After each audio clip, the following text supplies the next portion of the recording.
She was invisible at her daughter's wedding, swallowed by the perfect illusion of the day.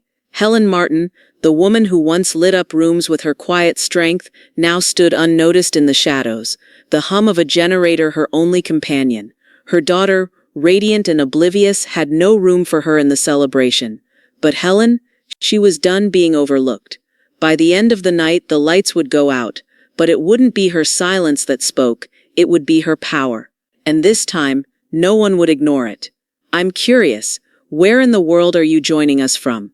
Drop your city or country in the comments, and make sure you're subscribed for all the latest updates. I scanned the seating chart twice. Staff, that was me. The breeze caught the hem of my blouse as I stepped out of my truck, the rented generator thudding gently in the back. Early morning haze clung to the grass, dew glittering like tiny jewels under the tent lights strung along the trees. The vineyard looked like a magazine spread, not a detail out of place, not a single thing except me. I parked far from the main path, on the gravel service road behind the catering van.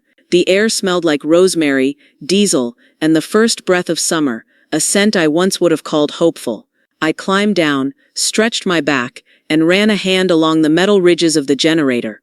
Just a quick favor, that's all this was. My daughter needed extra power for her sound setup. I had a generator. I offered, no big deal. I headed toward the check-in table, my sensible shoes sinking slightly into the soft earth. A young woman with an earpiece and a clipboard glanced up, then down again, before I spoke. Helen. She flipped a few pages. Her nails were painted a sleek, impenetrable gray. Right, she said, your staff. She tore off a yellow utility badge and held it out to me, not quite meeting my eyes. I hesitated. But she was already moving on, flagging down a DJ unloading speakers. I looked at the badge. Staff in block letters. Underneath in Sharpie, Helen. I pinned it to my blouse, hands trembling a little.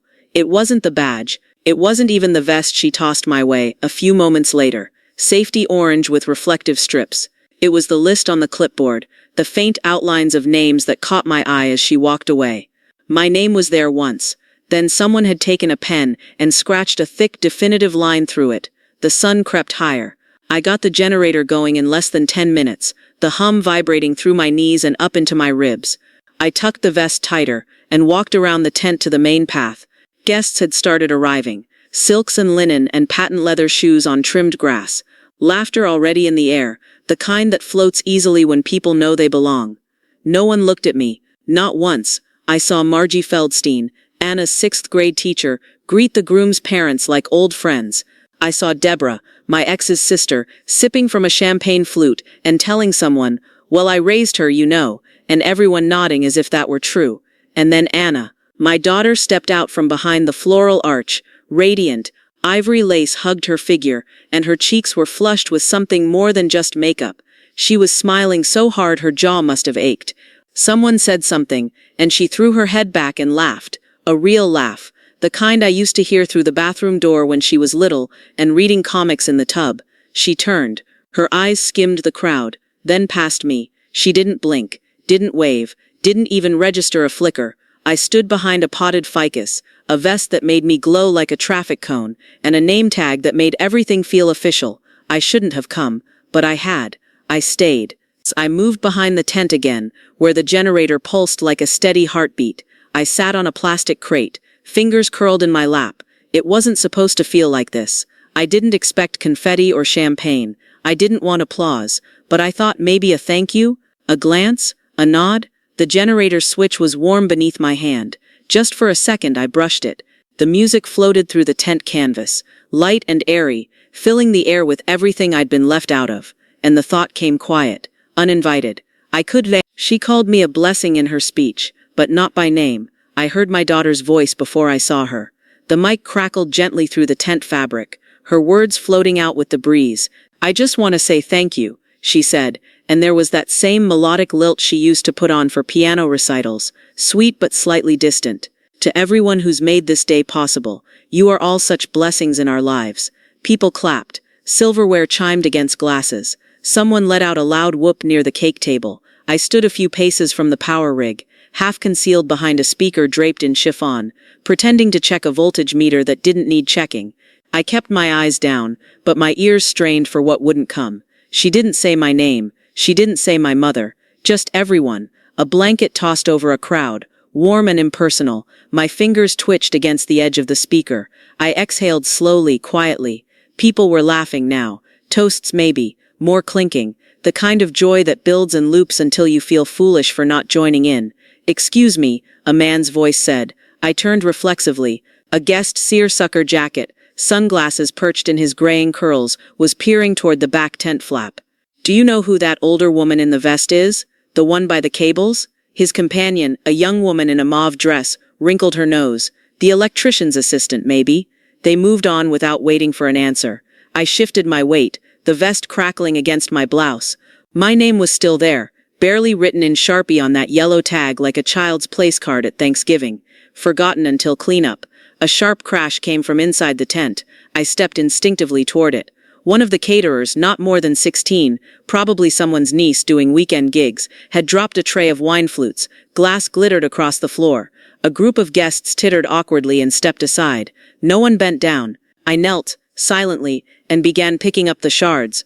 The girl looked up, eyes wide with panic. I didn't say a word. I just gathered glass like I had 100 times after sleepovers, after Christmas mornings, after the night Anna tripped running down the hallway in my old heels. By the time the girl returned with a dustpan, most of it was already in my palm.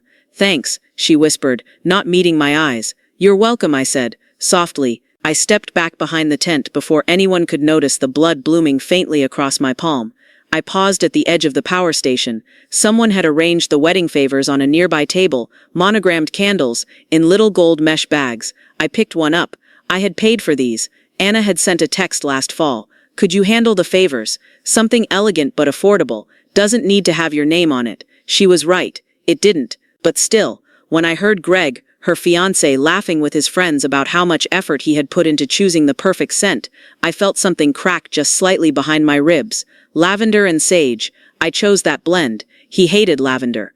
My phone buzzed. I checked it automatically, grateful for something to do. A message. No text, just an image. The photo was zoomed in, a little blurry, but the clipboard was unmistakable. My name, Helen Martin, scribbled out so hard the ink had bled through. No note, no context. I stared at it, pulse thudding, the crowd's laughter turning tinny in my ears. Somewhere behind me, the band struck up something upbeat. Someone popped a champagne cork. I sat down on the grass beside the generator, legs folding slow and deliberate, like an old movie reel winding down. I scrolled through my contacts, thumb hovering, and then moving with certainty. "Send me the backup contract," I typed, and hit send. Rano. Every table had place cards except mine. I had a mop. A mop bucket stood near the kitchen tent, like a joke someone forgot to explain. No one said anything when I walked over to it. They just looked relieved. One of the catering staff pointed toward the puddle from melting ice near the back entrance, and I found myself nodding, as if that had been my job all along.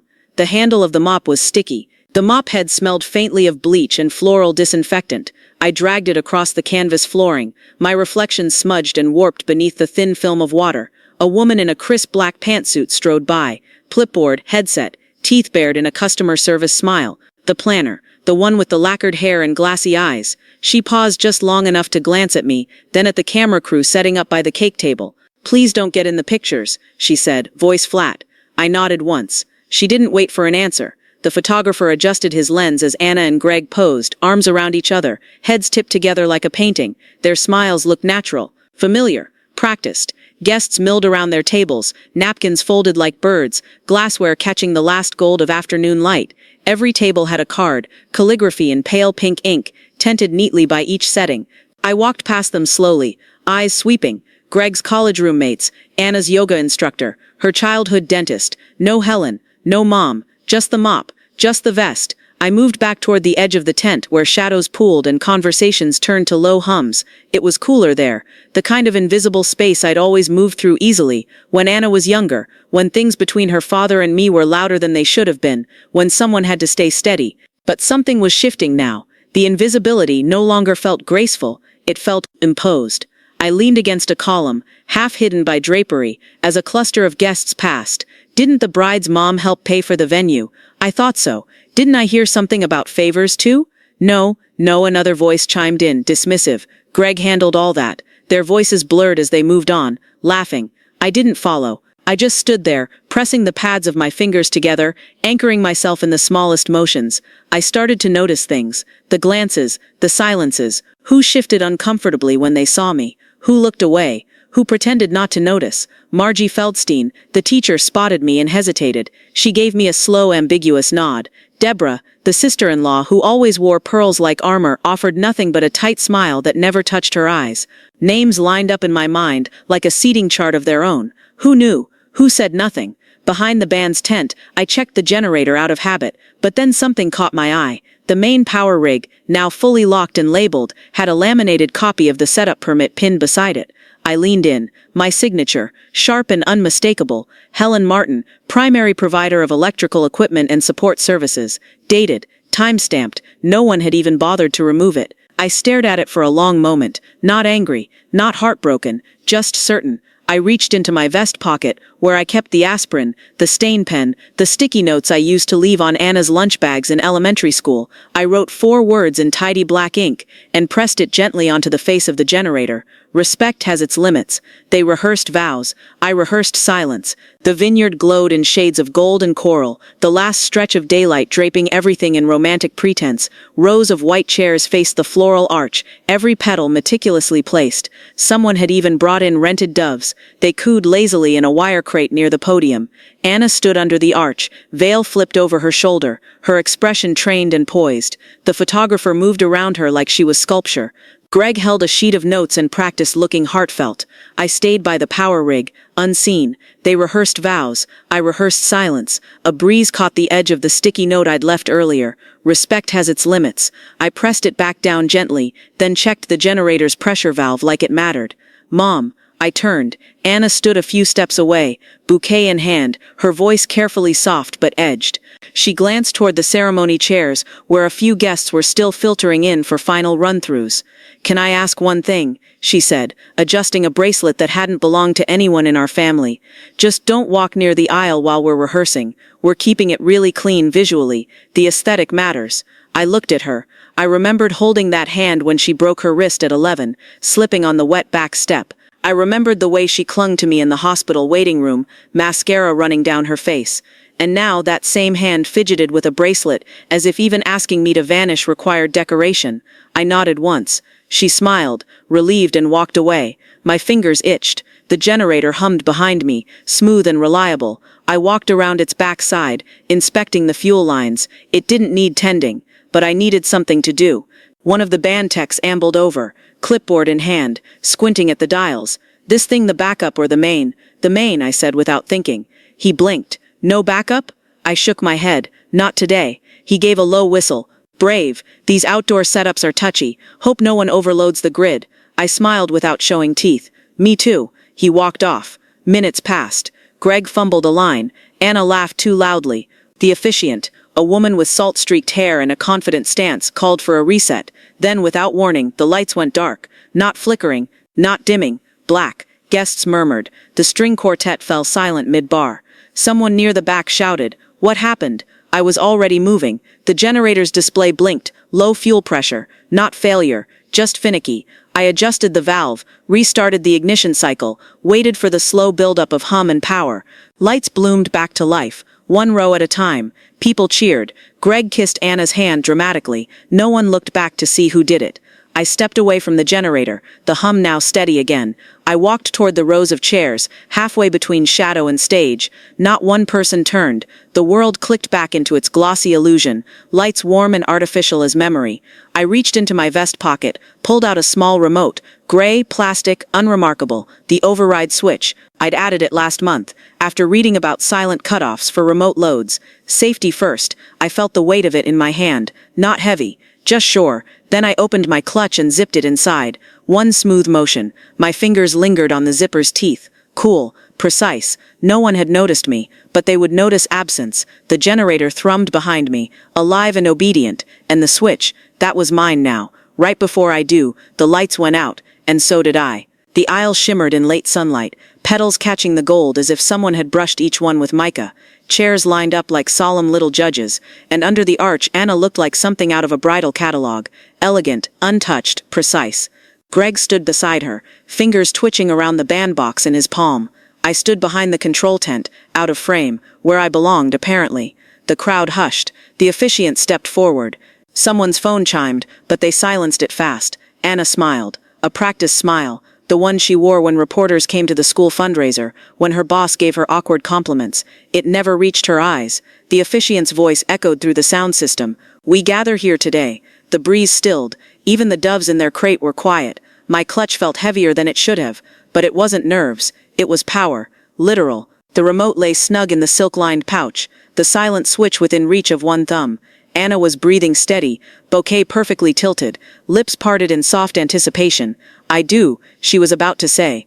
And then she would kiss the man who had claimed credit for her candles, who laughed while my name disappeared from lists, who stared through me like bad glass. I pressed the button. It was almost beautiful. A second of stillness. Then the hum of the lights cut. Black. The fans stopped spinning. The mics popped once, then fell dead. The overhead string lights dimmed mid-glow, then vanished. Gasps. Murmurs. A chair scraped loudly against the flooring. Someone let out a nervous laugh. Another voice asked, "Was this planned?" The officiant blinked, looking at her script, now unreadable in the sudden dark. Greg turned his head, mouth moving with questions no one could hear. Anna's bouquet sagged slightly in her grip. I stepped away. No rush. Just a quiet, deliberate pace, the kind I used to walk when I left school meetings early, when I slipped out of church after the second hymn, when I'd retreat from holidays that made room for everyone but me. No one stopped me. My shoes clicked against the gravel path. I passed the fountain where Anna used to toss pennies. I passed the old oak with the initials carved into the bark. Not mine. Never mine. Behind me, the chaos gathered volume. Someone had pulled out their phone flashlight. A DJ shouted something about breaker switches. A child cried. A groomsman tripped on a power cord. My phone buzzed. I looked. A single text from Anna. "What happened?" I typed slowly, calmly. "Me." I didn't wait for the dots to appear. I slipped the phone into my jacket pocket and kept walking. The contract had been clear. I wasn't just a helper. I wasn't just the woman with the generator. I was the sole power provider for the entire event, electrical and otherwise. It was all in the fine print. My company name, my liability coverage, my terms. No backup, no override, just me. The courtyard grew quieter as I moved past the main gate. The sky had started to pinken, dusk unfolding like velvet. Somewhere behind me, a voice yelled something urgent, then feet pounding gravel. I turned. The venue manager, thick neck, clipboard, sweat darkening his collar, jogged toward me, expression caught between rage and disbelief. "You did this?" he barked, breath heaving. I stopped, one hand still on my clutch, and looked him straight in the eye. I didn't answer. Not yet. If they wanted light, they could pay for it with decency. The venue manager stopped a few feet from me, panting like a bellows. "Ma'am, did you cut the power? We've got a packed house out there. Some of these people paid 5 figures just to be seen." I raised an eyebrow, calm as dusk. "They can still be seen, just not clearly." He jabbed his clipboard toward me like it had legal weight. "You can't just walk off. There's a contract." I nodded. "There is, and I suggest you read it." I reached into my bag, not for the switch this time, but a folded copy of the vendor agreement. I handed it to him. His eyes skimmed the fine print, mouth falling open slightly, as my name appeared again and again, under every clause that mattered. Sole provider, full access, override authority. "I'm not just a helper," I said quietly. "I own the power." He blinked. "You're Helen Martin." "I am." Before he could respond, a high, familiar voice tore through the courtyard like a tuning fork hit wrong. "Mom." Anna burst from the tent flaps, hair half loosed from its pins, a flashlight clutched awkwardly in one hand. "What the hell did you do?" Guests spilled out behind her, murmuring, waving phones, their faces caught between confusion and digital curiosity. I saw the phones tilted, capturing me from a distance. Hashtags already forming. I didn't flinch. I shut off my generator. Her voice pitched higher, tighter. "You can't just, this is my wedding. You don't get to make it about you." I stepped closer, just enough that she had to look up. "I didn't ask for it to be about me. I asked to be acknowledged." She flushed. Rage, embarrassment, something raw. "So what? You humiliated me for what, an apology?" "Yes," I said simply in front of everyone. "Not because I need it. Because you do." Behind her, Greg's parents had moved into view. His mother's face was pale and pinched, jaw tight. "Gregory," she snapped, "fix this, now." The DJ's assistant tried to run a cord from a van, but I saw the sparks as he overloaded the breaker. Fools with wires. The crowd was shifting. People were whispering. Someone pointed at me. Someone else held their phone out like they were live streaming the drama. The photographer sat on the grass, arms folded. Greg approached, hair slicked back and eyes already calculating damage control. Helen, be reasonable. Don't. I cut him off with a look. You called me a vendor when it suited you. That comes with terms. Anna's hand tightened around the flashlight. You'll never be forgiven for this. I'm not asking to be, I said. I'm asking to be seen. For a moment everything stilled, and then Anna turned sharply, decisively, and walked back toward the arch, her bouquet forgotten, her heels sinking into the earth. We're doing it anyway, she snapped. No mics, no lights. I'll shout my vows if I have to. Some guests clapped, mostly out of social confusion.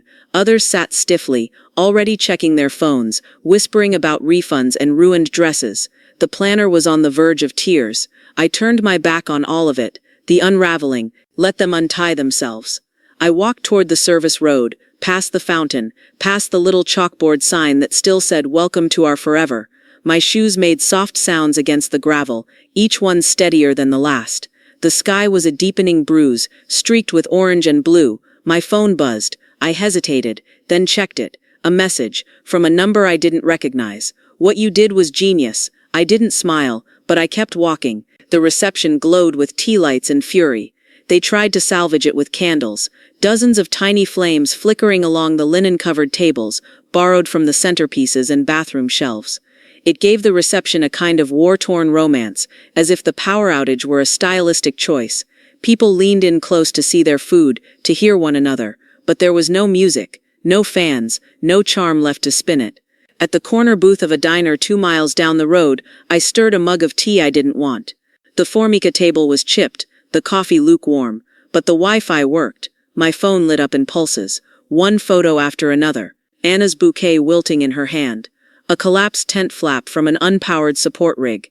Guests fanning themselves with menu cards, sweat lining the backs of their silk dresses. No speeches, no dancing. The DJ had packed up, cables coiled like ropes. The cake sagged in the heat, icing sloughing down one side like a landslide. By 9 o'clock the kitchen had gone dark, the caterers gone home. People were leaving with their gift bags clutched like lifeboats. The screen lit up with another ping. A message from Jules, an old friend from my quilting circle who'd RSVP'd no, but always watched everything online. They're blaming the venue. I let the message sit. I stared at it, then at the speck of lipstick on the rim of my cup. I didn't respond. Outside the window, the sky had gone deep navy. The streetlights blinked amber over the hood of my truck. I watched a moth batter itself against the glass, frenzied and directionless. Another photo loaded on my screen. Anna in the center of the dance floor, barefoot and furious, trying to lead a slow dance to someone's phone speaker. Greg beside her, tense-jawed, checking his watch between awkward sways. #wedding unplugged. The captions beneath were merciless. Epic fail or candlelit fairy tale. You decide. No power, no vibe, no class. I paid for filet mignon and got finger sandwiches. I didn't smile, but I did feel something loosen in my chest. Not satisfaction, not glee, just breath. A new message appeared. The contact. Anna's event sheet, master. The one I'd built over 9 months. Contacts, invoices, rentals, even the emergency evacuation protocol. I held my finger over the screen and deleted it. No backup. No regrets. Just clean space. The waitress came by, topped off the tea with a glance that asked nothing. She had probably seen all kinds of brides in this place. After parties, pre-drunks, the occasional runaway. My phone buzzed again. I checked it out of reflex. A new name, one I hadn't expected. Lena, my niece, Anna's cousin, the only one who used to draw me cards shaped like stars. The one who wore sneakers under her communion dress and said she wanted to grow up to be just like Auntie Helen, quiet but strong. The message was short, just 6 words. Auntie, you were right. I read it again, then again, and this time I did smile. The sun rose, but Anna's world didn't. Sunlight poured in through the blinds like it hadn't heard the news. The motel room smelled like lemon cleaner, and quiet. I hadn't slept that well in years. No alarms, no texts, no lists running behind my eyelids, just stillness, solid and earned. I made a cup of coffee from the dusty pod machine and sat cross-legged on the bed, phone in hand, robe loosely tied. The internet was already humming. Anna's face was everywhere. Not the bridal shots she had planned. No soft filters or perfect edits. These were raw. Her yelling at the planner, mascara smeared, one heel off, dress creased. A wide-eyed shot of her holding a phone flashlight like a dagger. The hashtags had mutated overnight. Swal blackout bride, antis deftoplaks, the tupperjuice bulling kanpapits pleshempology, fredief in massatlager prides, antis watrimin kalmet, frifter polter is fast a lucrashin ter dwafdeish in kanpats far, wisebol got your money's worth. Underneath someone replied, did they even pay you? That thread ran deep. Photographers, florists, one of the caterers, unpaid invoices, disputed vinmoles, excuses forwarded, screenshotted, dragged into the light. Greg's name showed up beside a bounce deposit. Anna's signature, more elegant than legal, appeared on a contract labeled void. I sipped my coffee and opened my photo app. I scrolled until I found it. That sticky note on the generator. Respect has its limits. I posted the photo to my private account. Just friends, quilting groups, some old students, but I added a caption that wasn't just for them. Silence isn't weakness, it's strategy. I didn't tag anyone. By noon it had over 600 shares. I muted my notifications and opened my email instead. The subject line, Revi Event Billing Inquiry, Gregory Michaels and Anna Peterson. My lawyer had followed up like I asked. When I clicked open the attachment, I saw what I expected. Invoices marked disputed, not denied, not refunded, just frozen. That's when I made the call. It's time, I said. I want the fraud claim opened, for the unpaid vendor list, for falsified contracts, and for misusing my company's name without consent. She paused only a second before saying, understood. It felt oddly like planting something. Not vengeance, just roots, facts, a paper trail with teeth. Another ping, a new email. This one from a junior coordinator I remembered from the setup days. She'd been the one taping signs and running errands in ballet flats too small for her feet. Her message was brief. I know I shouldn't, but I wanted to say you were right. They altered paperwork. I wasn't supposed to say anything, but it didn't feel fair. I'm sorry. Let me know if you need anything. I sat back against the pillows and let it wash over me. Not vindication, not revenge. Something gentler, something steadier, something earned. And then, with a small click, I forwarded the email to my lawyer. The case was real now, and so was the record. I set my coffee down, pulled the curtains wider, and let the sun have the room. It didn't feel like beginning again. It felt like starting correctly. My phone buzzed again. This time, I smiled before I even checked it. She knocked on my door. For the first time, she looked small. The knock was soft, not the frantic pounding of someone trying to explain, or the impatient rap of a person who still thinks the world owes them time. Just 3 measured taps, like she wasn't sure she had the right house anymore. I set my mug down. It was still warm. Mint, this time. Through the peephole I saw her, hair limp, mascara, a ghost of its former self, one sandal strap broken and dragging against the porch rail. Anna, my daughter. The last time she'd stood on this porch, she was 19 and drunk on freedom, laughing with a friend who called my couch quaint. She hadn't looked back then either. I opened the door, no words, just space. Her shoulders sagged with the weight of something heavier than bridal toll. Hi, she said, voice rough and soft, like it had been run through gravel. I didn't step aside. She looked past me, maybe expecting to see boxes or lawyers or a camera crew.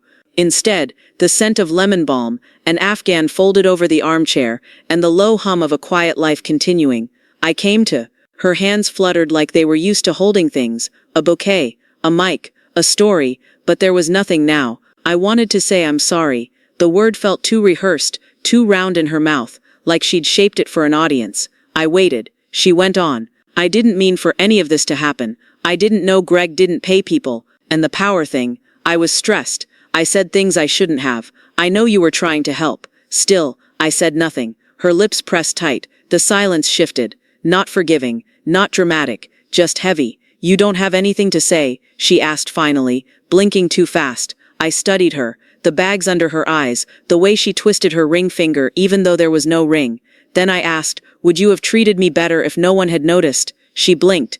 What? If no one had seen me, if the lights hadn't gone out, if I'd stayed quiet, invisible, helpful, would you have treated me better? She didn't answer, not even a breath. I let the question hang between us, not a trap, just a mirror. Her chin wobbled. For a second I thought maybe she'd say something real, something earned, but she didn't. I stepped back, just enough to push the door forward between us. No slam, just a quiet click, and then I locked it. Not out of malice, just out of practice. I picked up my tea and returned to the kitchen window.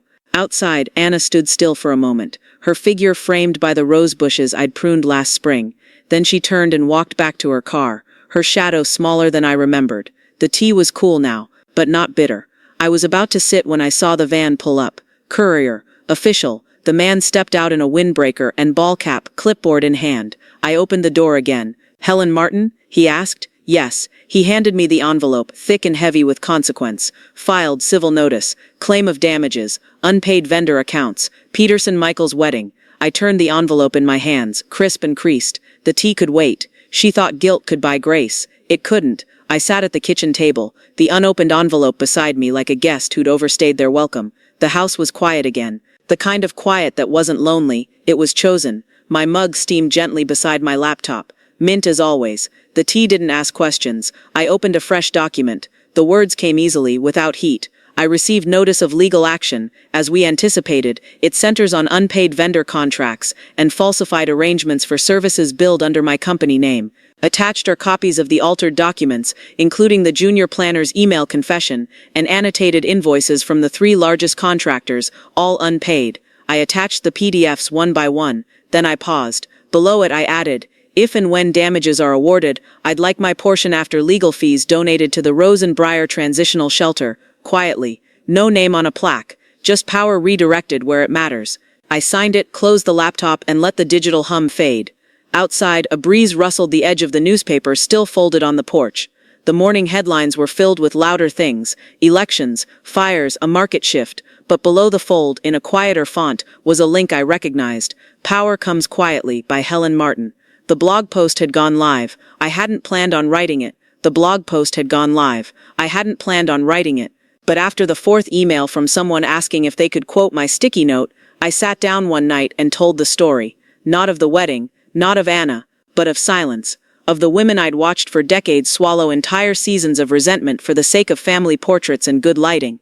Of the years we spend learning to make ourselves useful, but not seen, and how one generator switch, flipped in deliberate quiet, could be more honest than any toast. I refreshed the page out of habit. New comments, dozens. Some were just clapping emojis or brief thank yous, but others stopped me. "I left my daughter's wedding 3 years ago. She never noticed. You helped me grieve that. I thought it was just me. I thought I was crazy for expecting basic respect. You helped me walk away. From the guilt. From the idea that mothers can't want anything for themselves." I leaned back and stared at the screen, the cursor blinking beneath my own name. Not a scream, not a manifesto, just a shift. Another ping. An email. This one from a woman in North Dakota. 3 kids. Widow. She ran a caregiver support group and had started reading my post aloud at meetings. They said it felt like a weather report for their insides, she wrote. Not a storm warning, a temperature reading. Real, measured, familiar. I closed the message gently. Let it sit in the inbox like a note folded in a coat pocket. And then the mail arrived. A slim envelope, heavy cardstock, handwritten, not printed, the kind that still carries weight. The return address, Bayview Civic Center, Caregiver Resilience Initiative. Inside, a letter. "We're organizing a summit on caregiver identity and advocacy. Several of our members shared your post. Would you consider being our opening speaker? We don't want a hero. We want someone who understands what it feels like to be both strong and disappeared." I read it twice. Then again. Not fame, not a podium, just a room of chairs and women, and stories like mine. The kettle began to whistle. The house stayed still. And in the quiet I unfolded the invitation like a map. They kept me off one stage. I made my own. The Bayview Civic Center didn't have chandeliers or champagne flutes. No archways wrapped in silk. No string quartet waiting for a cue. Just rows of folding chairs, a wood-paneled podium, and a pitcher of water sweating under fluorescent lights. And yet the silence in that room held more reverence than any wedding I'd ever attended. I stood behind the podium, palms resting on either side. No paper, no slideshow, just my voice. "Steady now. I'm not here to tell you how to get your children to love you," I began. "I'm here because I once mistook silence for peace, because I was taught, like so many of us, that usefulness was the same as worth." The audience leaned in. A woman in the 3rd row clutched a notebook so tight her knuckles were pale. Another pressed her hand to her collarbone, like something there needed protection. I spent 3 decades keeping the lights on, figuratively, and then literally, I said, and the first time I turned them off, not because I failed, but because I chose to stop. That's when I realized power doesn't have to shout. No applause yet, just breath, sharp, unguarded. I told them about the wedding, the clipboard, the vest, the generator switch that hummed like a held breath, and the note I left like a final benediction. I didn't name Anna. I didn't have to. When I finished, there was a moment, just one, where no one moved, like the whole room had been holding their ribs in place. Then came the applause, not thunderous, intentional. A woman near the back stood to clap, tears running freely down her cheeks. She didn't bother to wipe them. "That was me too," she said, her voice trembling but full. Others nodded. Someone whispered, every word. Afterward, I stood by the refreshment table, letting the tide of small thanks and quiet stories rise and roll over me, each one its own lifetime held in a breath. A short woman with cropped silver hair approached, wearing a linen jacket and a sharp, clear gaze. "I'm a small publisher," she said, "independent, mostly memoirs and quiet rebellions. I think your story could help more people than this room holds. Would you consider writing it?" I smiled, not out of surprise but recognition. The idea had been lingering for days like steam after a boil. "I'll think about it," I said, but I already knew the answer. That night, back at home, I sat with my feet tucked beneath me, the summit program folded beside my mug. Mint again. I opened my phone. Not for updates, not for comments, just curiosity. The speech had gone semi-viral. A local journalist had recorded it, posted a clip. "Mother reclaims power, not spotlight." The title made me laugh softly into my sleeve. But then the messages began. Then one I didn't expect. "Anna, you've humiliated me publicly. Was it worth it?" I stared at the screen. The cursor blinked, waiting for an answer. So was I. Anna's words sharp and unfinished even in their punctuation. "You've humiliated me publicly. Was it worth it?" I stared at it for a long moment, not out of hesitation, but acknowledgement. Not of her anger, but of my own absence from it. Then I pressed and held. Delete. Some messages aren't a conversation. Some are a mirror, and I'd already seen what I needed to. I powered down the phone and slipped it back into the drawer. The house exhaled around me. Outside, the late morning sun filtered through the lattice. I stepped into the garden barefoot, the flagstones warm beneath my soles, and let my hands trail along the tops of the rosemary and sage. The same blend I'd once chosen for wedding favors someone else claimed credit for. Now they just grew here. Honest, untamed. I clipped a few sprigs and brought them back inside, tying them together with twine and setting them on the windowsill to dry. The scent filled the room like memory that didn't hurt anymore. In the quiet, I opened a new document on my computer. Not for a memoir, not yet. Just a practical one. I labeled it, Updated Will, Draft 2. Simple adjustments, legal clarity. My assets weren't vast, but they mattered, and I wanted them to go where they'd be honored, not out of spite, but of purpose. Next, I logged into the donation portal for a power restoration nonprofit I'd supported quietly for years. This time, I clicked the In Honor of field. Name, Anna Peterson. Note, for all the times we needed light. I didn't linger on the receipt. That afternoon, I met with the director of the Bayview Civic Center. We sat on the same folding chairs from the summit, the air smelling faintly of dust and old ambition. "I want to organize a workshop," I said. "Something small. Dignity and identity for unpaid caregivers. Stories, tools, maybe just space." She smiled, slow and understanding. "You'd be surprised how many chairs we can fill." By the time I got home, the garden was bathed in shadow. I poured a cup of mint tea and checked the blog out of habit. 50,000 readers. I scrolled through the comments, mothers, daughters, grandmothers, strangers who felt like old friends. Then I saw one that made me stop mid-sip. It was from a username I didn't recognize at first, just a string of letters and numbers. But the comment? Best blackout of my life. I finally got paid. Thanks, Helen. A vendor. One of the ones erased, then remembered. The light in the room softened, and I smiled, not for the impact, not for the reach, but for the reply I didn't have to write. They shut me out of their light, so I made my own. The wedding wasn't big, 50 guests at most, backyard fairy lights, a white runner on grass, and folding chairs wrapped in tall bows that didn't quite match. There was a charm to it though, something unpolished, but whole. I stood near the edge of the tent, not in uniform, not behind anything. Just a woman in a simple navy dress, hair pinned back, a clutch that held nothing but lip balm and a napkin with notes I'd already memorized. The bride found me before the procession started. Her name was Karina, 28, radiant in a tea-length dress with pockets. She wrapped her arms around me before I could step back. "You don't know what it meant," she said into my shoulder. "I read your story the week we almost canceled. I was going to fold, Helen, let people steamroll the whole thing. And then I read that line, 'Power doesn't have to shout.' It stuck." I pulled back, smiling gently. "It's your day. You made it yours." She grinned, mascara already smudging from joy instead of stress, "because someone showed me how." As she walked down the aisle later, beaming and barefoot, I felt a weight lift I hadn't realized I still carried. The ceremony was short and loud in the right places, laughter, vows made with the hiccups of real emotion, and when it ended I was ushered toward the mic for the toast.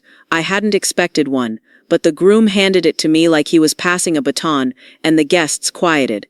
"I won't keep you from cake or dancing," I said, voice steady through the small speaker system. "But I'll say this, when we show up for each other, especially when it's inconvenient or unglamorous, we're not just building events, we're building memory, and memory needs truth more than perfection." Scattered claps, then building, a few cheers. I raised my glass of sparkling cider. To truth, to choice, and to the kind of power that doesn't flicker. The applause swelled. People stood. I stepped down without fanfare, not out of humility, just clarity. I knew who I was now. Later, near the pie table, a little girl in glittery sneakers tugged on my sleeve. Her hair was full of bobby pins and rebellion. "Are you famous?" she asked, tilting her head. I laughed, crouching a bit. "No, sweet pea, just visible now." She seemed satisfied by that and ran off, trailing petals. A photographer waved me into a group shot. For once, I didn't fade into the edge. I stood front and center, hands at my sides, smile calm and earned. When the shutter clicked, I didn't flinch. Back home, I kicked off my shoes and poured the last of the mint tea. The house was warm with the memory of celebration. Then the email arrived. Subject, final draft, cover art. I clicked. The image opened slowly, like a sunrise. There it was, my name, my story, my silhouette against a backdrop of light towers and wild sage. Title, The Generator Woman. And the subtitle, so small but firm, How I Took the Power Back Quietly. My hand hovered over the keyboard, and I felt it. Not pride, not relief, recognition. She asked to meet. I chose the cafe. My table, my terms. It was the same cafe where I'd once opened a court summons, where the tea came in ceramic pots, not paper cups, and the walls held more plants than paintings. I requested the window table, north side, facing out, the one where light lingered long after the rest of the room dimmed. Anna was already there when I arrived. That surprised me. She stood as I approached, shoulders slightly squared but softened, not performative, not scared, just uncertain, a woman without a script. I nodded at her, then sat across without offering a hug. She mirrored me quietly. "No fanfare, no pleasantries. I know I don't have a right to ask you here," she began, voice brittle but intact, but I didn't know where else to take what's left. I said nothing. She folded her hands around her mug. She hadn't touched the tea. "I've lost almost everything," she continued. "Friends, opportunities. Greg left 3 weeks after the lawsuit. His parents won't speak to me. Even my boss told me to go find some humility." She paused. I think they meant it kindly. Still, I said nothing. I used to think I had it together, that being in control meant being right. Her voice caught, just once, but I was cruel, and careless, and not just at the wedding. She looked up at me. No tears, just weariness. "I know I treated you like equipment, not a mother, not a person. I thought the way to survive was to stay polished, and I think now, I might have polished myself out of a family." Silence again, but this time, it wasn't waiting for me. It was hers to hold. I reached into my bag, not for a speech, just a white envelope, sealed neatly, without a name. I set it on the table between us. She stared at it. "I'm not here to fix you," I said quietly. "I'm not here to be fixed." She nodded slowly. "Then what is that?" "Clarity." I stood. My coat hung loose over one shoulder, but my voice was sure. "You can open it or not, but I won't be here to explain it." She didn't try to stop me. I walked out, past the front counter where 2 women were laughing about something trivial, and into the sunlight that spilled like an answer. Outside, the air smelled like cinnamon and change. Behind me, I didn't look back, but through the cafe window, I caught it, Anna tearing the envelope open with both hands.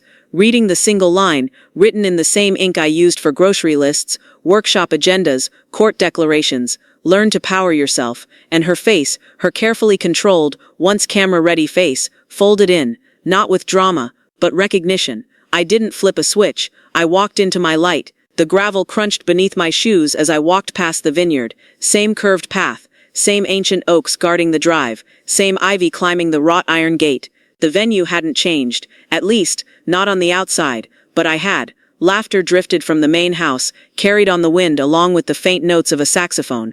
Not the wedding march, not strings or ballads, just something warm and alive. Someone else's day, someone else's vows. I stopped at the edge of the property and let the music reach me. The kind of joy that didn't need volume. I didn't try to see who the bride was. I didn't need to. I smiled lightly, genuinely, not out of nostalgia, not out of regret, but because it felt like walking past a place where once something hard had happened, and knowing it couldn't hurt me anymore. On the way home, I stopped at the market and bought myself lilies, not for anyone, not for mourning, just because I like how they open slow, like truth. Back on my porch sat a cardboard box. Return label, the publisher. I carried it inside and set it gently on the table. The packing tape peeled like skin from fruit, and inside, 10 copies. The Generator Woman. How I took the power back. Quietly, matte finish. My silhouette against soft amber tones. No dramatic shadows, just presence. I ran my hand over the cover like one might smooth a wrinkle from memory. I placed one on the mantel, beside a picture of my mother holding a rake, her boots half buried in dirt, eyes sharp, not smiling, but solid. The rest I slid neatly into a canvas tote. Some I'd donate, one I'd keep for Lena. That evening I dressed slowly, navy again, clean lines, flat shoes. The Civic Center had invited me to a local honor ceremony. Small, no stage, just folding chairs and string lights, and a table of iced tea and cheese cubes. When they called my name, the applause was gentle, not a roar, not a standing ovation, but the kind that people mean. I stepped forward and accepted the plaque. Glass, heavy, etched with simple words, advocacy through stillness. I didn't give a speech, I just nodded and said, "Thank you for listening." Afterward, a woman with soft eyes and silver roots leaned in and asked, "Did your daughter come?" "No," I said. She touched my wrist lightly. "Still proud of you." I looked at her. I think that's mine to hold. That night at home, the house was dark except for the kitchen lamp. I made my mint tea. I sat at the same table where months ago I'd signed documents, opened lawsuits, deleted apologies. Now there was nothing left to correct. I opened my blog. One last post. Title. Last line. I was never background. I was the power. 7 words. No tags. No elaboration. Just a truth that no longer needed convincing. I hit publish and closed the laptop. Outside the world hummed. Somewhere a train passed. A dog barked down the block. But inside, it was still. Not silent, just sure. I walked barefoot into the hallway, paused in the glow of the nightlight. The lilies I'd bought were already starting to unfold. I didn't flip a switch. I didn't need to. I walked into my light, and for once, fully, completely, I stayed.